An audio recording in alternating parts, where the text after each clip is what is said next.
మరో 2 రోజుల్లో అయోధ్యలో ప్రాణప్రతిష్ఠ మహోత్సవం జరగనుంది. భారతీయుల ఎన్నో ఏళ్ల నాటి కల నెరవేరుతున్న అపురూప క్షణాలు సమీపిస్తున్నాయి. దేశమంతా ఈ మధురమైన ఘట్టాన్ని పండుగలా జరుపుకుంటుంది. ఇందులో భాగంగానే భద్రాచలం రాములోరి ముత్యాల తలంబ్రాలు కానుకను అయోధ్యకు పంపిస్తున్నారు. కలశంలో ఉంచిన ఈ తలంబ్రాలను ప్రత్యేక వాహనంలో తరలిస్తున్నారు. మార్గ మధ్యలో ఆదిలాబాద్ మీదుగా వెళుతున్న ఈ ముత్యాల తలంబ్రాల వాహనానికి జిల్లా కేంద్రంలో హిందూ ధార్మిక సంఘాల ప్రతినిధులు, చిన్నారి విద్యార్థులు అపూర్వ స్వాగతం పలికారు.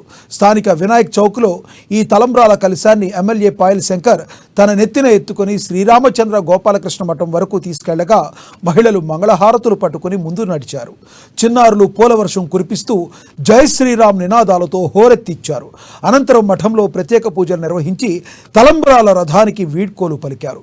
ప్రాణప్రతిష్ఠ నేపథ్యంలో ఈ నెల 22న రాష్ట్ర వ్యాప్తంగా సెలవు దినంగా అధికారికంగా ప్రకటించాలని ఎమ్మెల్యే కోరారు.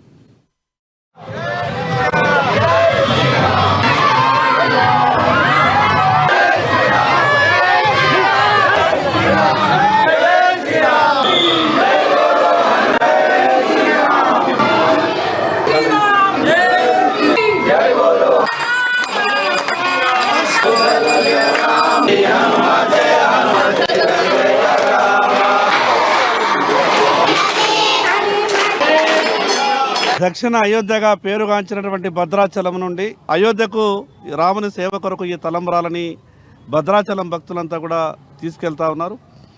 మార్గ మధ్యంలో ఈరోజు ఆదిలాబాద్లో ఉన్నటువంటి ఆలయంలో పూజలు నిర్వహించి ఈ యొక్క గొప్ప వాతావరణంలో మరి భక్తులంతా ఈ యొక్క కార్యక్రమాన్ని పూర్తి చేస్తున్నారు. ఈ సందర్భంగా తెలంగాణ రాష్ట్ర ప్రభుత్వానికి విజ్ఞప్తి చేస్తున్నాం.